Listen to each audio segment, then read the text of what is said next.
Oh, we could fly. Welcome to this new season of the Have a Cup of Jahani podcast. So, I want to title this new season that I'm embarking on with I'm Growing. So, this is going to be the season of growth. And that's what I'm going to share with you throughout the season. So, I thank you for coming over here and sitting with me.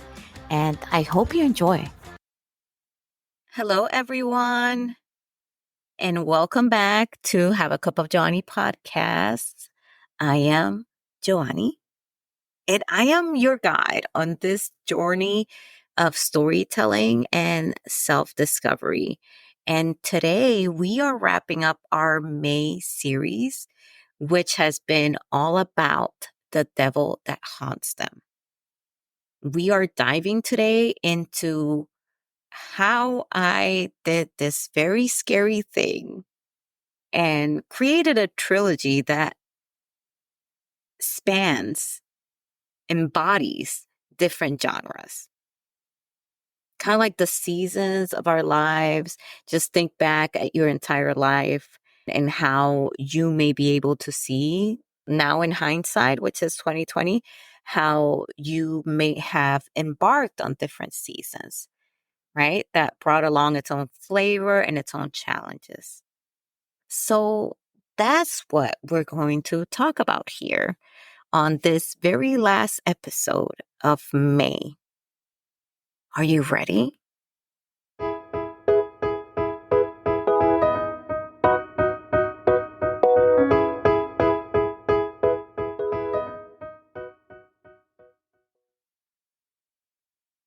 Yes, you are. Let's go. All right, folks. So I'm going to try my best to explain it here. Sometimes a story is too vast, too big, too rich to be confined within a single genre. Kind of like life, it demands the space to unfold in various forms. I see the trilogy as this one full story, like a good chunk of one's lifetime, and how that lifetime is broken down into various eras. And those various eras are, when we're talking about the trilogy here, are the 3 books, each representing its own era in the span of the trilogy. Making my own personal connection here, because I had to do this in order to understand how I was going to embark into telling this massive story and breaking it down into 3 different books, which I knew from the first drafts that each book would just fall into a different genre. I had to make that personal connection. And I remember, right, looking back at my life, how I did have various eras of my life. And I would say that my beginning era, I would deem it, label it, categorize it as my own horror era. It was a time when I was challenged by others and then very representative of kind of like those devils, those demons, those clowns, Diablo de Cajuelos that scare the crap out of you and kind of like hold you back or make you pause into continuing your walk towards life. And for me, as someone who looks different, you have heard me say this, is nothing that I hide, right? As soon as anyone sees me, this is the first thing that they see, right? I have a lazy eye. So for me, my childhood, that beginning of my life, I categorize as my horror era because it was a dark time where I had to learn quite quickly how to choose myself. Right. And I had to learn that while not having the experience that come with having lived many years. I had to make that choice with also not having that maturity and not having the will and internal fortitude at the time to make it. Still, I made it. And I had to make that time and time again as I encountered these what I would call these demons, these devils that would just make me question whether I should love and respect myself, whether I was worthy to see myself as a human being, even though others did not and treated me as I wasn't. And that's why that was my horror era, because it was just it's challenge. It was challenge. It was barriers at every turn. Really, it's kind of like like those 90s scary movies where the protagonist is just trying to stay alive and barely does it at the end of the film, right? Like she barely skates out of there alive, and it's either some what is it? Deus ex machina, I think something that Stephen King does in his book, or like this godlike thing or supernatural thing, just, takes it all away and everything goes away. Or that by some coincidence or luck or whatnot, person just skates out of there alive while everybody else didn't. That's how it felt for me coming out of my childhood and into young adulthood. It was very much my horror era, and I still have scars from it. I still have certain triggers that are reactive when people touch on them without knowing or anything like that, just because of what I survived back then. And I made that connection with Julitza, who is the young character in The Crone, the mother of the maiden. She is the maiden. So in the trilogy of things, she is going through her horror era where she tries, but unlike me, she fails to push back against those devils, those demons, those clowns, Diablo de Cajuelo, that just keep her from loving and respecting herself. And for Julitza, unfortunately, it just becomes too much and she gives in. And we see that a little bit in Isabella's story under the flamboyant tree, because even Isabella, at one point, she says it was just so easy to go with the flow. That's like her thinking back. It was just so easy because Isabella has to cope and has to learn from her inactions that kind of led the way, paved the way for what happened to Julitza in the past. And we're gonna see a whole lot more of that interaction in Julitza's book. But you get to see a little bit of it. And hopefully it's enough to make you want to read more of Julitza's story. So that way you can really see it from her eyes, from her point of view. And that was what I could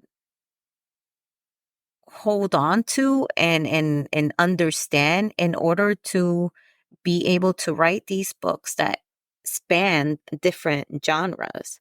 And I theorize the same thing, just like I give the characters this internal monologue. I have my own internal monologue. And I'm like, each character in the trilogy, they just demand their own space. They demand their own book. And once again, just like in life, where we pass through different phases, each book took on a genre that best represented its core story. And that's just how it was. And I really am that person that writes first. And then I look at it and I'm like, okay, what genre does this fall into? What genre does it best fit? All of them, like I said before, all of them have magical realism in them. And that's just because of the element of the flamboyant tree. That is the commonality between all these stories. And you will see it just in different timelines, but you will see it. It's very much in bloom the entire time, like it says in Isabella's story, and is very much a communal space for these women to shed tears, to desahogarse, let things off of their chest and lighten their load a little bit and just feed the tree with the things that are overwhelming them. So that way it is the tree that carries it and not themselves. That's the one commonality. So all of them will have elements of magical realism. But when it comes to Julitza's story, hers fits into the horror genre, much like my young adulthood did as well. But embracing a multi-genre approach was daunting, right? It's like hosting a dinner party, a potluck, where each dish comes from a different cuisine. you know, I've done that before. I've hosted these potlucks where everybody brings a dish from their own home country or culture. And it's exciting yet unpredictable. And yet you always have somebody that just is so against it or doesn't like it, while you have a lot of people that are like, oh, this is great. I love the differences in cuisines, and and they're excited to taste, kind of like taste the rainbow, kind of like that, like to taste the various spices in various cuisines from different culture. But you still have those people like, nah, it's not, blah blah blah blah blah. But this is how it felt, really, was like making that buffet from cuisines from different cultures, that it's exciting yet unpredictable because you don't know who is going to have a problem with it. But just as we categorize different seasons of our lives, right? I keep going back to that. That's how this trilogy is. And I can say, while my young adulthood was the horror era, I will say in my 20s and 30s, I had my sisterhood era. Which is more like Isabella's story.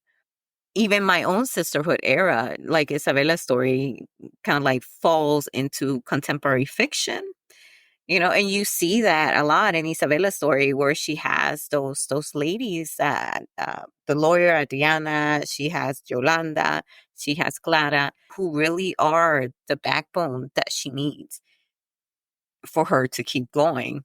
And I too went through that sisterhood era, where it's because of these ladies in my life, I was able to get through some things that were very hard for me if I would have been by myself.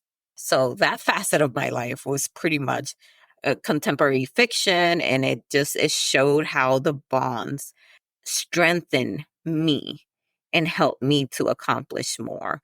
And that is exactly what you see in Isabella's story, is something that I mined from my own life when it comes to Isabella, because I wanted to show that how, even though your romantic companion may fall through, sisterhood in the absence of family, sometimes it's found family, it's better sometimes than family, especially if you have the type of family that kind of like throws you out to the wolves, or doesn't want to be around you, or doesn't understand you, or doesn't want to understand you, therefore leaves you alone. Sisterhood is where it's at, and that has been proven for me. And that's what you will see in Isabella's story, Under the Flamboyant Tree. But understanding this helped to shift my mindset, which is what I needed to do in order to write these 3 books that are all part of a series, but fall under different genres. And now, mind you, I also have my historical reflection era, which we will see in La Doña story. I feel like that is what's going on right now in my life. I don't know if it's like a 40s thing, right? When you reach a certain age or whatnot. I don't know if that's what's happening here, but I've grown very reflective of my past. And I'm doing that a lot with you all on this podcast. And that is to reflect on the past in order to let go of it and learn from it. To not allow it to have that much strength on me, but to allow me to learn from it. So that way I can grow from it, and I can then kind of cochesar, to grow, to plant seeds for a better future. So just as the trilogy falls under these various genres, like my life also does too. And I'm telling you, like, this was what I needed to understand in order to not be so afraid of embarking on this series, to not fear the whole what will people think? This is unorthodox. This is outside of the industry norm and so forth. And instead embrace it with confidence, knowing that it really reflects the true essence of stories that I need to tell. Because if anything, my stories are realistic fiction because I mine my life quite a lot. And I do that because I want to connect, because I know I'm not the only person in the world that has gone through some of these things, right? And I also know that people may feel as if certain cultures don't go through certain things, or certain cultures are not represented. And while I am seeing more Dominican books out there, I don't think it's enough. And I just want people to understand that the Dominican people in the island and in the diaspora, as well as the culture, it is diverse and it is worthy of respect, of love, of empathy, and of understanding. I'm putting my stories out there in order to enable others to find it and to learn about the country, the culture, and the people, and or empathize with us at the very least. Writing multi-genre trilogy also means that I have to trust that the right reader will find these books. And I just had a conversation with Dal Cecil Bruno. She writes fantastic sci-fi books. Please go check her out, okay? And when I say we just had this conversation, that means I replied to a thread that she had on Threads. And I told her, I was like, I 100% agreed with her on, I say, negative marketing, which means that don't read my book if you don't like this. And I agree with her because I'm a big believer that I want the right people to find my books. I want the right reader to find my book because I know they're out there. Because what happens when the wrong person finds my books, I feel like it just goes lower on the pile of books to be discovered.